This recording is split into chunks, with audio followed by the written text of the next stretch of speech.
I'm showcasing my top 5 meta SMGs that you should be running right now in Warzone. Starting off the list at number 5, we have the HRM9, one of my favorite metas that we had in MW3 Warzone, and it got a pretty noticeable buff in the update. So for the first attachment, we're going to start off by tossing in the Thorn 90 barrel, giving you guys that ADS speed, sprint to fire speed, and that sprint speed, making you way faster on the map. Then sliding to the underbarrel, we are going to toss on the GRVZ short grip, giving you guys that recoil control and that firing aim stability, which if you guys have been using these older weapons a little bit, they shake a ton for zero reason. This is going to make it to where it's extremely controllable. And speaking of being controllable, I'm also going to toss on the folding stock, giving you guys even more recoil control, gun kick control, and that firing aim stability. Same thing as the underbarrel, making it so the HRM9 isn't bouncing all over the place. And ever since that one random update where they got rid of all the cons and the high grade ammunition, now it doesn't add recoil to the build, and all it does is give you that bullet velocity and that damage range, making it so the HRM9 is hitting harder and you're getting closer to hit scan. And for the last attachment, of course, we are going to toss in the 50 round drum mag, increase that mag capacity, which in my opinion is essential for the build. Super happy that this thing is actually good again, so make sure you guys go through, give the Intabit a try, and some of the highest kill game you guys get with it. That's my loaded number 5. So let me get you guys number 4. And loaded number 4, we have the C9, aka the MP5. You guys know this thing has been good for a very long time, and it's still super good right now in the current meta. So for the first attachment, we are going to toss in the reinforced barrel, giving you guys that damage range and that bolt velocity. But I will say you can't really go wrong with the reinforced, long barrel, or gain twist barrel, so find whatever you feel the most comfortable with. Then for the underbarrel, same thing here. You could run 2 different attachments. You could toss on the vertical foregrip or the ranger foregrip, but for me, I just feel better and more consistent with the vertical foregrip, making it to where the C9 is an absolute beam. Then with every single SMG build I post, we want to make it as fast as humanly possible. So sliding over to the rear grip, we're going to toss in the ergonomic grip, giving you guys that dive to fire speed, slide to fire speed, ADS speed, and that jumping ADS speed, making you guys faster in every possible way. And like I was saying with the barrel and the underbarrel, same thing goes for the stock. You really can't go wrong with the no stock, infiltrator stock, or the balance stock. You guys know I really like to run the infiltrator stock, giving you guys that aim, walking, and movement speed, making it to where you're unguardable mid gunfight. And for the last attachment, this is also personal preference. You could toss on the Extended 1 or the Extended 2. The Extended 2 is going to give you that 50 mag size, making sure you don't have to reload after every single kill. The Extended 1 is going to hold on to a little bit more mobility. That's my full build for the C9, aka the MP5, and probably the most consistent SMG in the entire game. So same thing here. Make sure you guys go through and test out this build as well. Let's hop directly into loaded number 3. Next up, in that number 3 spot, we have the KSV, one of my favorite SMGs in the entire game, and honestly, it's kind of underrated. So for the first attachment, we're going to toss on the compensator for our muzzle, giving you guys a massive boost for that vertical recoil control, making sure the KSV isn't bouncing all over the place. Then for the barrel, I'll say it again, you can't really go wrong with the gain twist, long barrel, or reinforced. I do know a lot of people like to run the long barrel, but for me, I just feel the best with the reinforced, giving you guys that damage range and that bolt velocity, making sure the KSV is hitting harder and you're getting closer to hit scan. And same thing for the underbarrel. If you're somebody that really struggles with recoil control, I highly recommend tossing on the vertical foregrip. But for this build, I like to toss on the ranger foregrip, giving you guys that horizontal recoil control and that sprinting movement speed, making sure you guys are more accurate and also making you faster on the map. And speaking of being faster, we are going to toss on the no stock attachment, giving you guys that hip fire movement speed, and that strafing movement speed. And for the last attachment, we're going to toss on the Extended Mag 2, increase that mag capacity up to 50, which like I always say, making sure you don't have to reload after every single kill. That's my full build for the KSV, so make sure you guys go through, test out this build as well, because I promise you'll absolutely love it. Loadout number 2, we have the SOG, super fast fire rate, super fast time to kill. The way we have it built, you're going to be flying around the map with it. So for the first attachment, we're going to toss on the long barrel. Like I keep saying over and over in the video, you really can't go wrong with the long barrel, gain twist, or the reinforced, which I will say I see a ton of people actually running the reinforced, but from a lot of testing and a lot of game time, I just feel the absolute best with the long barrel. Then for the underbarrel, we're going to toss on the ranger foregrip, giving you guys that horizontal recoil control and that sprinting movement speed. But I will say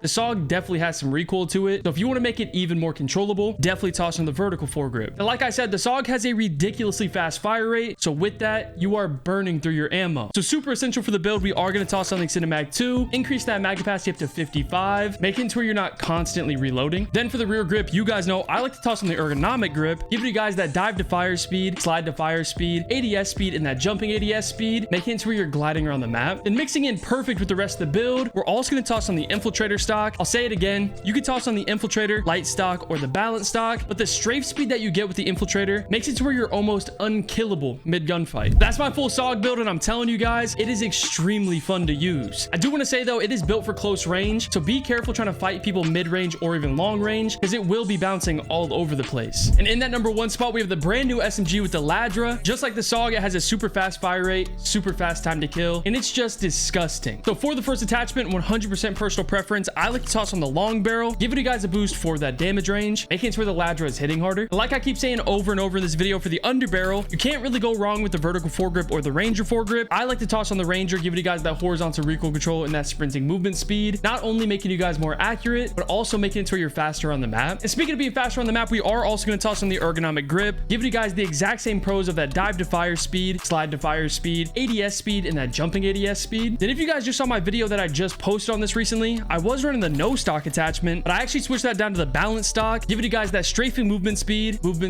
hip fire movement speed, and that aim walking movement speed, and it just feels incredibly smooth. And for the last attachment, I like to toss on the Extended Mag 1, increase that mag capacity up to 55, which even with the super fast fire rate, I feel like this is more than enough ammo. That's my full build for the brand new Ladra SMG. So if you haven't already, get it unlocked, get it leveled up, and test out this build. And you guys know I always have honorable mentions. So for the first one, we have the AK-74, which I know isn't actually an SMG, but you guys know it's been broken for a minute. It did catch a nerf in the update, but it really wasn't noticeable whatsoever. So for the first attachment, we are going to toss on the compensator for our muzzle. You guys know the AK definitely has some recoil to it, and this is going to make it to where it's not bouncing all over the place. And since it is an assault rifle and we're trying to build it as an SMG, we definitely want to speed it up a little bit. So for the first attachment doing so, we're going to toss on the Ranger foregrip, giving you guys that horizontal recoil control and that sprinting movement speed. Like I've said a million times, making you guys more accurate, but also making it where you're faster on the map. And speaking of being faster, of course, we are going to toss on the ergonomic grip, giving us the exact same pros once again with that dive to fire speed, slide to fire speed, ADS speed, and that jumping ADS speed. Then for the AK, there's two stocks that I really like, with the first one being the light stock, giving you an overall boost for the mobility. But in my opinion, the infiltrator stock is actually the best, because if you guys remember those Warzone 1 metas, every single time we were running double ARs, they had ridiculous strafe speed, and this is going to do the exact same thing. And for the last attachment, we are going to toss on the Extended Mag 1, which in my opinion for the AK SMG build is more than enough ammo. That's my full build for the AK-74, which unfortunately is still extremely good. And for the second honorable mention, we have the WSP9. Just like the HRM9, it's another weapon that got a buff in the update, and it's actually kind of crazy. So for the first attachment, we're going to toss on the His short light barrel, giving you guys the ADS speed, sprint to fire speed, and that sprint speed, making it to where you're faster on the map. And speaking of being faster, we're going to go all the way over to the stock and toss on the no stock attachment, heavily boosting your mobility with that sprint to fire speed, movement speed, aim walking speed, and that ADS speed, making you guys faster in every possible way. Now with these two attachments, the WSP9 definitely gets a little bouncy. So sliding back to the underbarrel, we're going to toss on the GRVZ short grip, giving you guys that recoil control and that firing aim stability, making it to where the build is a little bit more controllable. Like I was saying before, they did a random update getting rid of all the cons and the high grain ammunition. So now it doesn't add recoil to the build, and all it does is boost that bullet velocity and that damage range. And for the last attachment, I'm pretty sure all these cons actually don't even hit the build. It says it gets rid of movement speed, ADS speed, reload quickness, and sprint to fire speed, but I'm pretty sure that's completely wrong, and all it's going to do is boost your mag capacity up to 50. So this is by far the best option. That's my full build for the WSP9, and it's actually crazy after the buff. So make sure you guys go through, give the entire bit a try, and tell me the highest kill game you guys get with it. Let me get you guys my third and last honorable mention. And for the third and last honorable mention on the list, we have the Compact 92. So for the first attachment, we're going to toss on the reinforced barrel, giving you guys that bullet velocity and that damage range. I will say I did a lot of testing with the gain twist and the long barrel. The reinforced just feels the absolute best. Then for the underbarrel, this is the only build in the entire game where the vertical foregrip and the Ranger foregrip give you the exact same amount of horizontal recoil control. So there's no reason to toss on the vertical, toss on the Ranger, because not only are you getting the horizontal recoil control, but you're also getting that sprinting movement speed. And to speed you guys up a little bit, we are going to toss on the ergonomic grip, giving you guys the exact same pros as every other build, with that dive to fire speed, slide to fire speed, ADS speed, and that jumping ADS speed, making you guys a whole lot faster. Then for the stock, like I've said on every single build, you really can't go wrong with the no stock, infiltrator stock, or the balance stock. But every single time I've ran it recently, I just feel like the infiltrator is the absolute best, giving you guys that aim walking movement speed. And if you guys don't know, the compact has one of the fastest fire rates in the entire game, so super essential for the build. We are going to toss on the Extended Mag 3, increase that mag capacity up to 60. That's my third honorable mention and the last build on the entire list. So make sure you guys test out everything and let me know down in the comments below if this video helped you guys out at all, and if it did, make sure you guys hit that sub button. That's it for the video.